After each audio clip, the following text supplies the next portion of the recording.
Today, we're going to talk about international organizations based on defense and security, and let's start with the Mac Daddy of all Mac Daddy international organizations, the biggest international organization of them all. Of course, I'm talking about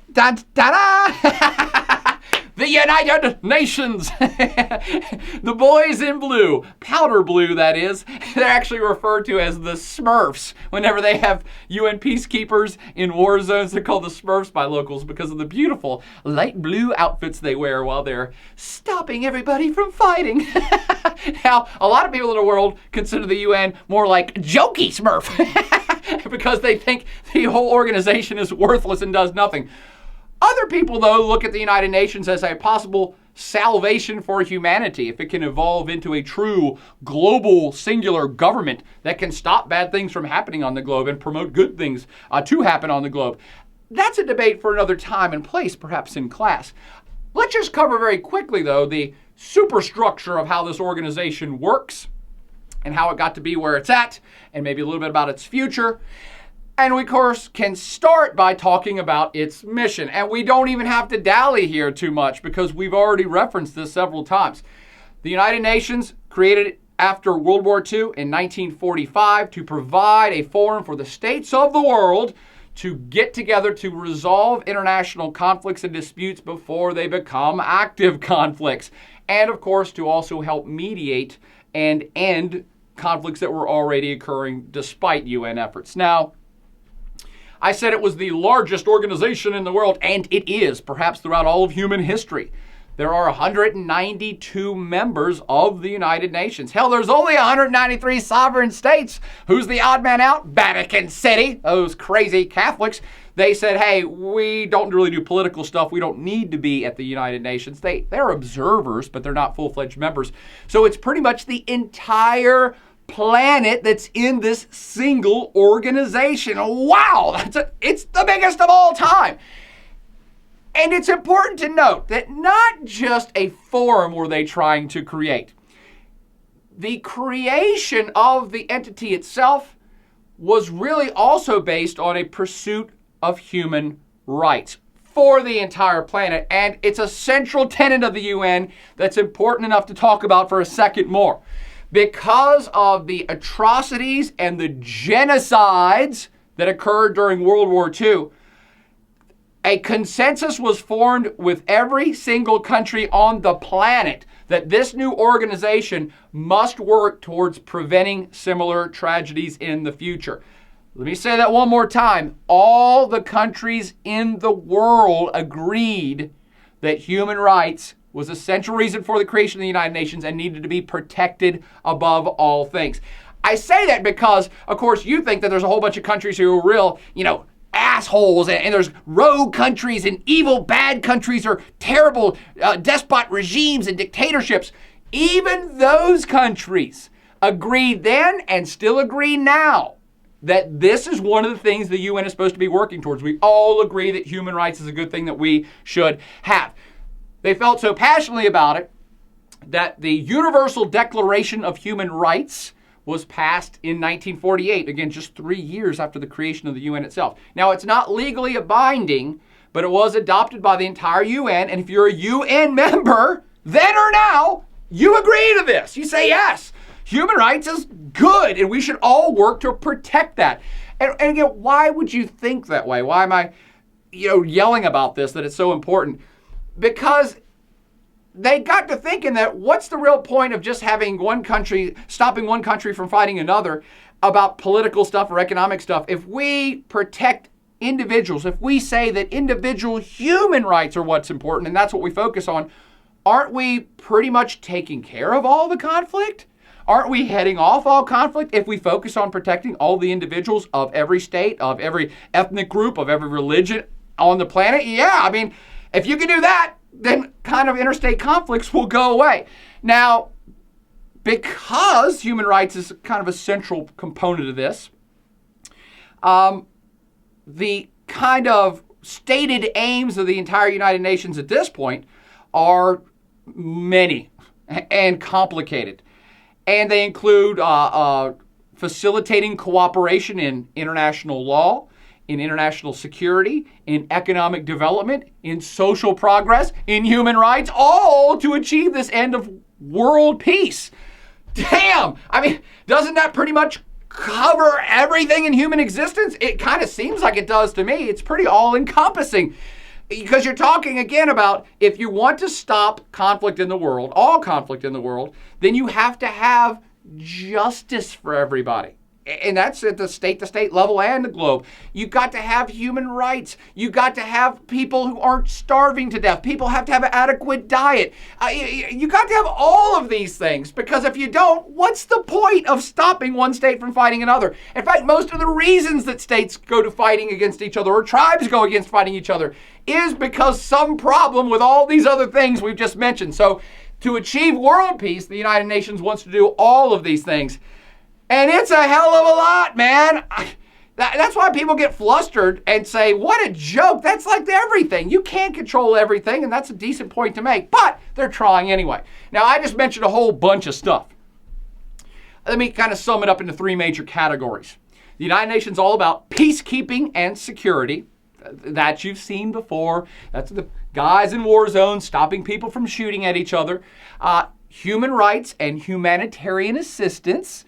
And human rights is, if a genocide occurs, the UN has to go in and stop that. Humanitarian assistance, you've seen on the news, anytime there's a big natural disaster in the world, the United Nations is pretty much the organization going in to head up the relief work, but also social and economic development. Again, what point is peace, or can you have peace if there's people starving to death, or there's social inequality, religious inequality, or human rights inequality? So peacekeeping and security, human rights and humanitarian assistance, social and economic development. Now, to pull off all of those things, holy crapola, you got to have a ginormous bureaucracy. And they do.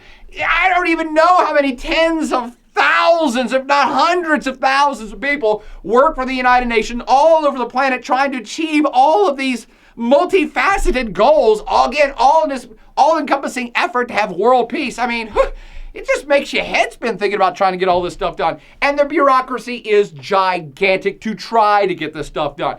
Now, before I get into the actual structure, the mechanics of how the UN works, let me just fire off some committees and subcommittees of the United Nations that you're probably familiar with. And there are dozens and dozens and dozens of these things. Some ones that you probably heard of are things like the World Bank. That was the original entity teased out from the United Nations. Or the International Monetary Fund, the IMF.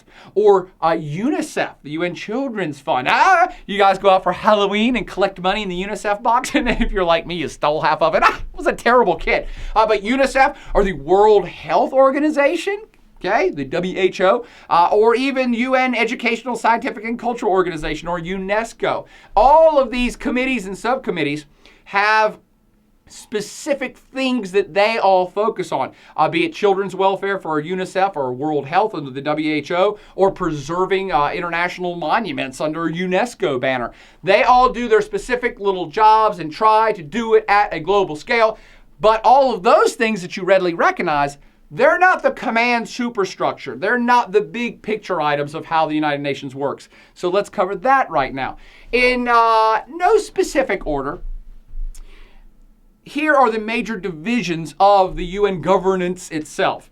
There's the General Assembly, there's the Secretariat, the Economic and Social Council, the International Court of Justice, the Trusteeship Council, and the all-important Security Council. Now, I'm going to make some parallels here between the UN governance and a regular state government, so that you can kind of understand how they're similar, but most importantly, how they're kind of really different. Right out of the bag, the General Assembly is very much like the legislative branch in a regular state government. These are the guys that pass the laws / the resolutions of something's going to happen or get done at the UN global scale. And every country has a seat, a single vote in the General Assembly, and they debate about stuff and talk about stuff and do budgetary matters. And should we have a peacekeeping intervention in this country or that country? What should we do here? Should we sanction this country? All of that talk goes on at the General Assembly, and they decide to put forward a resolution to get something done. Now, the Secretariat is kind of the overseers of all this. And here's where I want to make sure you understand this is a critical difference. The Secretariat, it's an office, and the head of the office is, of course, the UN General Secretary, or the UN Secretary General. The current UN Secretary General, of course, is Ban Ki-moon. Now, a lot of people see the UN Secretary General and say, oh, he's like the president. He's the head of the UN, and so what he says goes, and he does all the work, and does... No. Please remember this. Jot this down on the UN brain. The UN Secretary General actually has no real power. Sorry, Ban, they just don't. They're not like a president or a prime minister. They are more like a general manager, making things sure that things kind of go forward throughout the whole UN body itself. In fact, they're more like a talk show host, I'd say. They're not the producers of the show or the backers of the show. They're the talk show host who's out there making sure that everything goes and the show goes forward. Does that make a little bit of sense? The UN Secretary General has no power to stop anything or to start anything. So in that respect, he's not a president or a prime minister, not even close. He can't stop a law from being passed. He can't start a law to make sure that a UN intervention happens, say, in the Congo. The Secretary General can't do none of that. More like a general manager, all right? Now, the Trusteeship Council, they're actually getting ready to get rid of that altogether. But the Economic and Social Council, there's no real equivalent to that in a state government, but it focuses on, of course, economic and social issues, and it's under that branch that a lot of the organizations, committees and subcommittees that I named previously fall under. So they do a lot of the kind of hands-on work for individual missions in the world. The International Court of Justice does have a parallel, though, and it would be more like the judicial branch in a regular state government. If you break the laws or a country's done something bad, then you're going to get sent to the International Court of Justice to be punished. Although it doesn't have a whole lot of power there either. Anyway, the most important one here is actually the Security Council. And the Security Council is much more like the executive branch, say in the United States or in most states. There isn't a president in the Security Council, but the Security Council itself as a whole is kind of the president.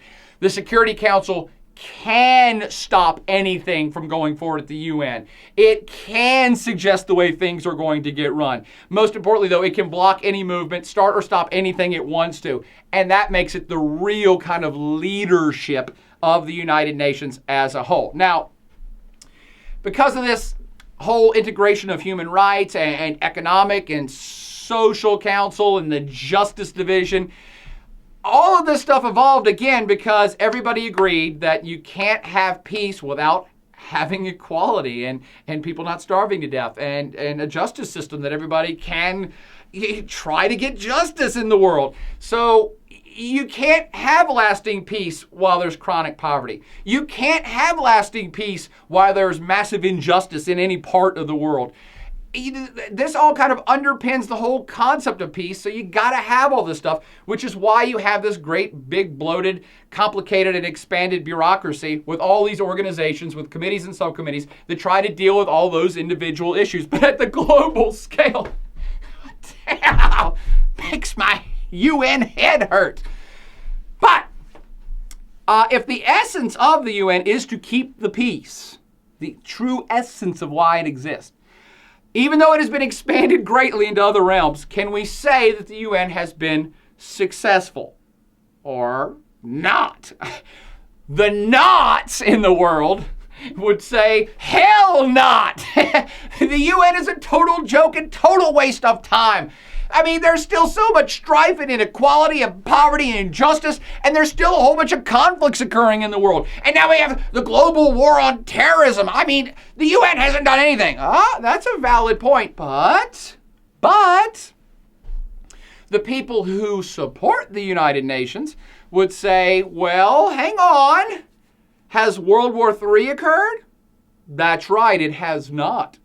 And how many state-to-state conflicts can you personally name right off the top of your head right now? That is, how many states are actively fighting and shooting at another sovereign state right now?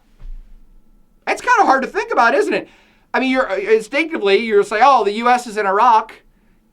Yeah, and the U.S. is in Afghanistan, but they're not fighting Afghanistan. They're fighting the Taliban.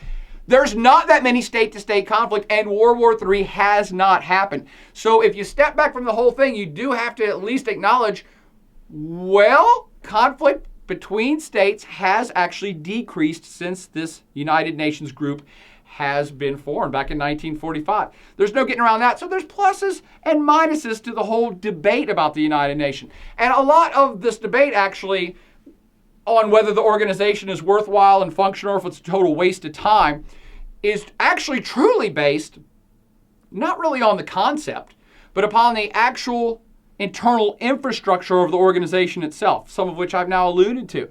So let's get back to the nuts and bolts of the operation of the United Nations and how it really works in the world and who really controls it, which speaks volumes about what the UN actually can do in the world and what it actually cannot do in the world and what it's limited in and what it may go forward with and how it might grow in the future or how it might be pulled back. How it is structured internally affects international politics and limits its own actions in ways that baffle most of humanity.